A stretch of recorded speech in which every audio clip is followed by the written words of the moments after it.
प्रिय भाइ सरोज घिमिरेलाई मुलुकमा अहिले चलिरहेको चर्चाको विषय मिलेनियम च्यालेन्ज कर्पोरेसनमा अहिले जुन किसिमका बहस भइरहेका छन्, जुन किसिमका बुदाहरू छन्, ती बुदाहरूलाई सच्याउनु पर्छ भन्ने उद्देश्यका साथ हामी आज 4 नम्बर चोकमा शान्तिपूर्ण विरोध प्रदर्शन गरिरहेका छौँ। उपस्थित जनसमुदायहरूमा म एउटा कुरा के भन्न चाहन्छु भन्दा आज तपाईले राष्ट्रका लागि समय दिनु भएन भने भोलि हाम्रो राष्ट्र अर्काको अधीनमा चल्न सक्छ। हामी नेपाली वीर नेपालीका सन्तान हौ। त्यसले गर्दाखेरि पृथ्वीनारायण शाहले आर्जेको यो देश नेपाली जनताले खुन पसिना बगाएको यो देशमा अर्काको अधीन चल्न हामी कुनै पनि हालतमा दिन सक्दैनौँ। आज तपाईँ 1 घण्टा 2 घण्टा अब कति समय हो राष्ट्रका लागि दिन सक्नु भएन भने हामी कहिले पनि सफल हुन सक्दैनौँ। हाम्रो सफलताको मूल आधार भनेको तपाईँहरू हो। जनतासँग एउटा यस्तो शक्ति छ जुन शक्ति कुनै पनि राष्ट्रको कुनै पनि चाहिँ देशको मान्छेले अथवा चाहिँ देशको प्रमुखले चाहिँ त्यसलाई मिच्न सक्दैन। त्यसले गर्दाखेरि एमसीसीलाई हामीले पास हुन दिन हुँदैन। एमसीसी भित्र गरिएका ती तमाम बुदाहरूले एउटा कुरा के भन्छ भन्दाखेरि नेपालले आफ्नो राष्ट्रिय स्वतन्त्रता स्वाधीनतालाई गुमाउँदैछ भन्ने कुरा एमसीसीका प्रत्येक बुदाले भनेका छन्। त्यसले गर्दाखेरि ती बुदाहरू सच्याउन आवश्यक छ। आज हामीले देख्न सक्छौँ राष्ट्रभित्रको यो जुन चाहिँ अहिले एमसीसीको कुरा चलिरहेको छ त्यो एमसीसीको एउटा बुदामा लेखिएको छ कि लप्सी डाँडाबाट तपाईँको चाहिँ गोरखपुरसम्म टेलिफोन लाइन अथवा चाहिँ तारहरू विस्तार गरिँदैछ, टावरहरू जोडिँदैछ। ती टावरहरूको संरक्षणका लागि अमेरिकाका सुरक्षाकर्मीहरूले सुरक्षा दिए भन्ने कुरा भइरहँदाखेरि राष्ट्र नेपालका यी पुलिसहरू नेपालका सुरक्षाकर्मीहरूले के गर्नका लागि नेपालमा चाहिँ बसिरहेका छन्? यो स्वाधीनताको कुरा हो। यहाँ चाहिँ पुलिसहरूले सुरक्षाकर्मीहरूले हाम्रो राष्ट्र बचाउन सक्दैनन् हो। त्यसले गर्दाखेरि प्रत्येक बुदाहरू प्रत्येक शब्दहरूलाई हामीले बुझ्न आवश्यक छ।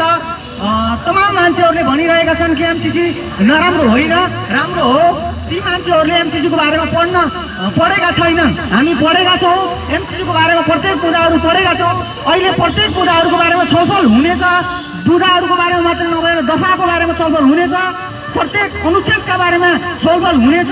आगामी अब बोल्ने वक्ताहरूले चाहिँ त्यसको बारेमा भन्नुहुनेछ। मैले यति बेला देखिरहेका छु हाम्रा समाजसेवी साथीहरू पनि यहाँ उपस्थित हुनुहुन्छ, युवा साथीहरू पनि उपस्थित हुनुहुन्छ। सबै मान्छे जागरुक हुन आवश्यक छ। एमसीसीलाई कुनै पनि हालतमा राष्ट्रभित्र पारित गर्न दिनु हुँदैन र यदि एमसीसी पारित भयो भने हाम्रो स्वतन्त्रता हामीबाट छिनिनेछ, तानिनेछ। त्यसले गर्दाखेरि तपाईँहरू सबै यो अभियानमा जोडिनुपर्छ। गाउँबाट उठ्नुपर्छ, घरबाट उठ्नुपर्छ, टोलबाट उठ्नुपर्छ, जिल्लाबाट उठ्नुपर्छ। आज हामी कपिलवस्तु जिल्लामा एउटा चाहिँ सामान्य यो बृहत शान्तिपूर्ण र्याली गर्दैछौँ। यो एउटा सूचना मात्रै हो। यदि एमसीसी पास भयो भने हामीले योभन्दा खतरनाक किसिमका र्यालीहरू गर्नेछौँ, विरोध गर्नेछौँ र एमसीसीलाई कुनै पनि हालतमा पास गर्न दिने छैनौँ। एमसीसीमा सफा लेखिएको छ कि एमसीसीको कानुन र नेपालको कानुन बाँधिएको खण्डमा एमसीसीको कानुनलाई उच्च रूपमा मानिनेछ भन्ने कुरा प्रष्ट लेखिएको छ कि नेपालको स्वाधीनता कि नेपालको कानुन यति कमजोर छ कि एमसीसीलाई चाहिँ उसले चाहिँ आफ्नो पुरै हक अधिकार दिने।